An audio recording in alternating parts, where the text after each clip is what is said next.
As much as we all love the Disney theme parks, there are definitely some weeks where it's best to avoid them. I'm going to share with you some practical tips and specific dates to keep in mind as you're planning your next Disney World vacation. First date you need to be aware of is mid-October. That's because many kids get some time off during this point, and families want to take advantage of the long weekend by heading down to Disney World. Now, a way to get an idea of what Disney is thinking is going to be a higher crowd level is to check out the Florida Resident Annual Pass Holder page. That's because they're going to block out Florida Resident Annual Passes when they think that crowds are going to be higher. Especially check out the Pirate Pass. But don't worry, we're not just talking about times to avoid. I'm also going to let you in on my 3 best times to plan your trip to Disney World, including my absolutely favorite time to visit Disney World, which I probably shouldn't reveal, but we'll keep it a secret between us, right? Now, this isn't a specific time of year because there are different variables to this, but another time to avoid is when there's something new or noteworthy going on at the parks. Whether that's a new attraction opening, an old attraction closing, a theme park anniversary, or even a first day at an Epcot festival. If it's worth putting on social media, it's 100% gonna be busier. Oh, and I'm definitely part of the problem. So believe me, I get it. Being one of the first to ride the latest and greatest at Disney World is definitely thrilling. But trust me when I say that the crowds are gonna be intense. And it's not just that, new attractions often have technical issues as they're working out the kinks for everything. So you can expect downtime and delays, which adds to the overall crowd level. Now, I will say that there is an amazing energy to days like this, but the frustration can be real, especially if you are just happening to come for a park day and you're not here for the special occasion or event. If you really want to check out something new, give it a few days for the hype to die down. It'll probably be worth the wait. Now, speaking of hassle, try navigating Disney World during a Run Disney event. It's a lot, so let's talk about it. These events are fantastic for runners. I'm not a runner, but I did the 10K a couple of years ago, and it was one of my best Disney experiences. But for the average park goer, these Run Disney events bring in massive crowds, especially the marathon race weekend in January and the Princess Half Marathon weekend in February. Those 2 races bring in the largest crowds. However, be aware that there's also the Springtime Surprise race weekend, which happens in April, as well as a marathon weekend for the Food and Wine Festival here in Epcot that occurs in November. Now, originally Disney added these races to kind of bolster up the slower seasons, but thanks to these races, now what was traditionally slower times of year at Disney World are some of the busiest. So if you're not racing, all those extra people in the parks can make navigating the parks a bit of a challenge.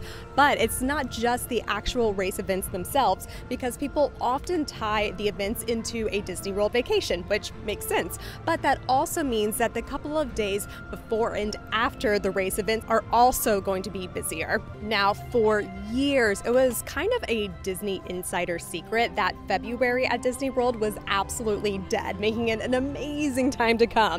But unfortunately, that's no longer the case, and it's not just the Princess Half Marathon that happens in February. It's also because of holidays like President's Day weekend. Again, kiddos are off of school, and so parents are looking to maximize that time by coming down for a Disney World vacation. Even some schools in the Southeast have now combined that weekend with a full week off for winter break. The weather is lovely. It's a perfect escape, especially if you're coming from a chillier place. But along with that great weather comes lots of crowds. Combine that with the, in my opinion, best Epcot festival, the Epcot Festival of the Arts, and you are looking at some seriously packed parks. Now, if you're set on visiting in February, look for the days between the race weekend and President's Day weekend. That'll make it perhaps a little less crowded, which is important for me to share with you because I'm all about bringing you Disney tips that help you have a more magical time at Disney World. Now, the next time to avoid is the heat wave that is summer in Orlando. We're talking 90-degree days with Florida humidity that can make even walking from attraction to attraction feel like a workout. Add in those afternoon showers that happen every day in the summer, and you'll definitely need a mid-afternoon break. And while Disney does keep the theme parks open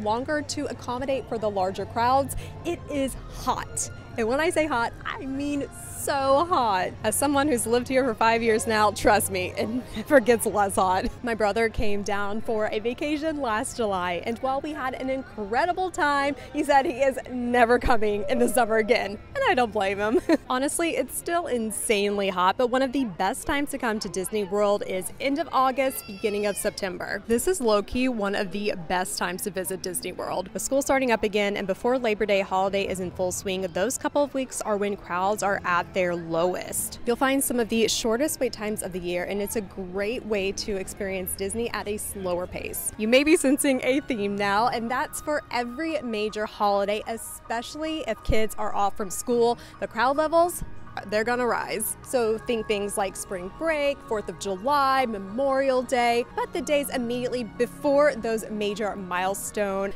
can see some shorter wait times. Well, not 4th of July, it's always going to be busy in summer at Disney, but specifically I'm talking about mid-May. Another one of the best times to visit is the beginning of May through mid-May. There's about a week and a half where it is absolutely incredible to come to Disney World. The crowds are low, the weather's not too hot quite yet, and it is amazing. It's after spring break holidays have cooled off and before summer really ramps up. Look for that little window there, and you'll have yourself a good time at Disney World. But on the opposite end, Thanksgiving is a time for family, turkey, and long lines at Disney World. That's because Thanksgiving really marks the start of the holiday season, although it really kind of begins when the Christmas decorations start going up around the theme parks and resorts, which is usually about a week and a half to 2 weeks before Thanksgiving. This time leading up to Thanksgiving has become one of the busiest, but if you're here for holiday vibes and decorations, you will not be disappointed. It's still magical. Almost as magical as that monorail against the sunset here. But with those awesome holiday vibes comes higher wait times and larger crowds, although crowd levels are actually trending down since a peak high in 2022. Average wait times for November 2025 are predicted to be around 35 minutes for attractions, so that's really not that bad. That actually reflects the trends for crowd levels across 2025 because I poured over data using the website thrillData.com to find all the information for this video. It looks like crowd levels have been decreasing steadily apart from the 2020 times. They have been going down year over year, with 2024 actually having lower crowd levels and wait times than 2019, and that trend is expected to still go down, which means 2025 could be one of the best times to visit Disney World. However, even with that good news, you should still try to avoid the busiest time of year at Disney World, where the crowd levels are a score of 10 out of 10, meaning super busy, and the average wait time gets to be over an hour, which is not good for us looking to maximize our trip. While it's the most magical time of the year, the weeks around Christmas and New Year's are an absolute no-go if you're trying to avoid crowds. Families will often extend vacation time, combine the two holidays, making the week between Christmas and New Year's the busiest, most crowded week in all of Disney World. Some rides will even have wait times of over 300 minutes. That's 5 hours for a single ride. If you've never been to Disney World during the holidays, you absolutely must add it to your Disney bucket list. But along with the cool weather and the beautiful decorations comes wall-to-wall crowds, more expensive tickets, and higher prices on hotels.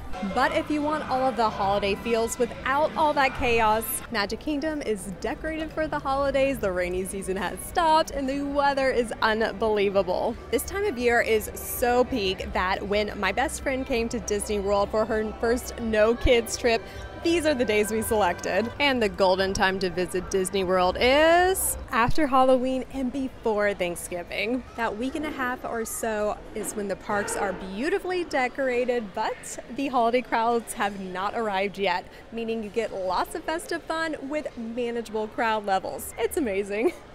But knowing when to come to Disney World is only part of the equation to make sure that you are maximizing your Disney day, because you could run into some other unexpected time wasters, which is why I made this video here all about things that waste your time at Disney World.